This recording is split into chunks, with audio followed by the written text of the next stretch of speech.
Welcome to the Dainese Senior TT press conference, and in third place are top three: Bruce Anstey third, second Ryan Farquhar, and a high five for Ian Hutchinson, the race winner.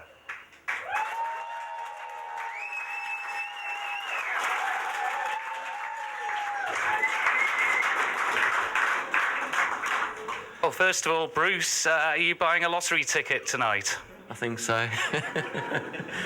No, I just couldn't believe the week we've had. I don't know where to start. Like, the problems we've had, we just plugged away. The guys just changing everything on the bike, and when you get a second chance, you grab it with both hands and go for it. Especially in the senior, you just don't know what's going to happen. The boys have just been working hard all week, changing this, changing that. And I'm really happy for the team, Suzuki Relentless, just to finish with third place. It was a tough gig, wasn't it, coming here with the 50th anniversary celebrations and things not going so well? Yeah, no, it's been a tough week for the boys, but they just kept working away at it. Every time we come in with the bike, we made changes, getting better, getting worse, but we finally had it handling quite good that last race, so I just held on to it. Like I say, the senior, anything can happen, just keep going, and I'm really pleased with third. Well, both you and Cameron have managed to get on the podium despite all the problems. Yeah, no, it's good for Suzuki. 2 thirds in the Superbike races, we'll take that. We're really pleased with that. That is your 20th time you've been on the podium at a TT. Yep. I'd like a few more first, but we'll see how we go. Congratulations, Bruce Anstey in third place, and in second place Ryan Farquhar, and a similar story really to Bruce, a quiet case really of the look of the Irish a little really.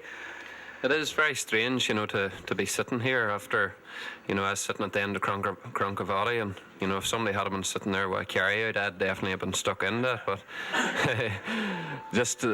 I don't know, the man above, he is definitely looking after me today. Anybody who come up there offering me tea and coffee and water and stuff, so whenever the race was stopped, I thought to myself, I'll, either try and get the bike picked up or, maybe even try and ride it back. But turns out it wasn't a problem with the motor. It was the lads were blowing a fuel tank out this morning, and just with the pressure in the tank, I think it knackered the fuel pump in the fuel tank. So that's the only change we made for the bike, and just, what do you say, from sitting at the end of Cronkovati to second place on the podium is just something very special for me, and I'd just like to say a big thanks to Nick Morgan, Kawasaki UK, and all the rest of the team. They've worked so hard over this past few weeks from the Northwest and TT, and we're more or less back to a super stock setup with a superbike engine, and we've learned a hell of a lot over this past 2 weeks, and it's just a pity we weren't going to the Northwest now. I think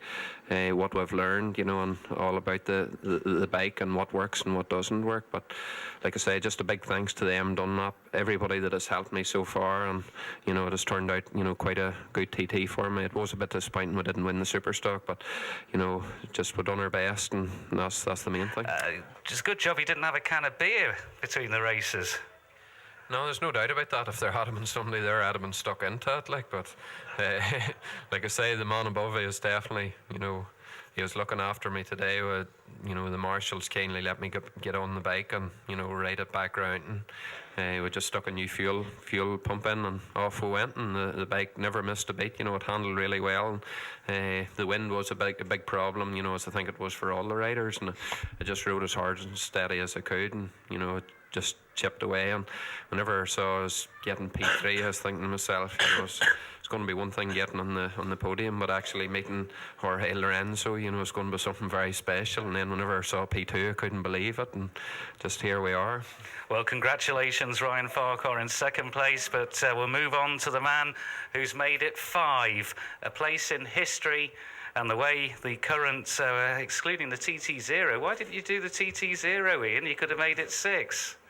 I said that the other day, but we'll stick with an engine for now. But first, I'd just like to send out my thoughts to Paul Dobbs' family and friends, and hope Guy and Connor are well as well before we start on the racing. But today's been unbelievable for me, and I think it's just, one of those weeks that was meant to be, and I'll certainly never complain if I break down around here ever again. Well, you're now 8 wins. You're level with Jim Moody, Chas Mortimer and Phil Reed. We keep throwing these names at you. You're climbing that leaderboard. Yeah, I said this morning that I could do winning one more because I'm not really keen on the number 7, but 8 was a number that I always used to run, and 8 wins. I'm happy to wait a year before we change that. Have any of the wins sunk in yet, or is it going to take getting away from the island for everything to really settle down? Yeah, I don't know really. I don't know what sinking in really means. It's just, I came here to do it, and I'm never really going to be one that says I've come here to win 5 races, but at the end of the day I did come to win every race, and Clive Paget and all my team have worked really hard to get my bikes how I want them, and I'm just glad that I didn't whinge about things and then not be able to give the results back about what I've whinged about. But he's given me everything that I asked for through the winter, and there's a lot of boys in that team who've worked really hard this week, and every team works hard, and it's late nights and early mornings at the TT. Last night we were up scrubbing tyres at 7 o'clock last night. It's the last thing that I really wanted to be doing, but you have to keep going right to the end to be able to get this success. So thanks to all you boys and everyone in the awning that's worked hard, and Clive's wife Sue and Helen that couldn't be here for the TT, they're part of the team, and just thanks to everybody, Howard and Graham, Stevie for fuel, and everything's just gone absolutely perfect. A TT win changes people's lives, but this is going to change your life now forever. Regardless of what you do, everyone will now know that you're that 5-time TT winner on the Isle of Man. You're going to be followed and snapped with photographers every move you make now in the racing world. Yeah, I wouldn't have thought so. I'm not a football player, am I? But I might take up snooker now. Yeah, it's just, I like to be able to give a bit of time back to the fans. Hopefully they'll let me get drunk tonight, but I just the last lap, every last lap that you have here when you're leading's unbelievable. But people were clambering over hedges, they were practically in the road then, so it was just absolute buzz to see it, and nice to have a little bit of time to take it in as well and not have to push too hard on the last lap. But yeah, it's been a real special week. Well, thank you for providing the entertainment and the week you've given us. Everyone's going to remember it, as Charlie Lambert and Chris Kinley were saying. We're all agog at what you've achieved. And we will just end this press conference and echo your sentiments by remembering the family and friends of Paul Dobbs and Martin Lloyd, and our thoughts obviously with Guy Martin and Connor Cummins too. But our top 3 then at the Dainese Senior TT: in 3rd place, Bruce Anstey; 2nd place, Ryan Farquhar; and we've nicknamed him the History Man. He is Ian Hutchinson.